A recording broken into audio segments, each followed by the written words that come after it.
Ilang Pinoy umaasang may hatid na swerte ang Year of the Wood Dragon. Tunghayan sa ulat ni Russell Simorio. Walang pahinga para sa isang amang naghahanap buhay para sa kanyang pamilya.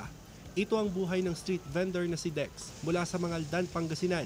Kaya kahit kapapasok lang ng bagong taon, kayod kalabaw na siya. Kailangan niya raw kumita sa gitna ng tumataas na presyo ng bilihin. Sa pagpasok ng 2024, umaasa siyang sisigla ang kanyang negosyo. Malakas ang paniniwala ko na mas kumita yung paninda ko para sa mga pamilya ko, anak ko, para sa pag-aaral din nila. Grasya mula sa kamay ng buong may kapal. Ayon sa isang feng shui interpreter, swerte sa Year of the Wood Dragon ang mga negosyong may kinalaman sa apoy, gaya ng food business. Pero kailangan daw handa sa papasuking negosyo.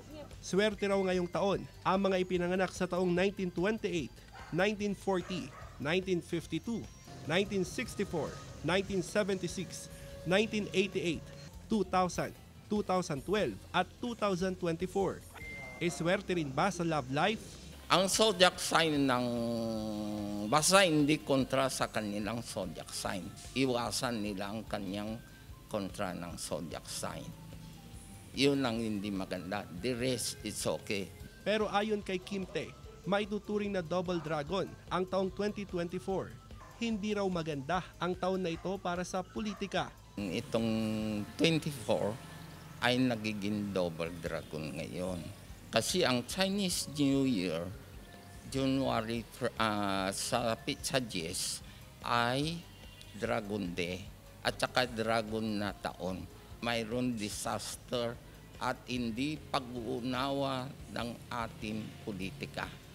Kaya magkakaroon ng, kung hindi sila magiging patient. Dagdag ni Kim Tae, green ang lucky color batay sa Chinese zodiac calendar. Pero ipinaalala ni Kim Tae na nasa kamay pa rin natin ang totoong swerte, lalo na kung magsusumikap at determinado sa buhay. Russell Simorio para sa Mornings with GMA Regional TV.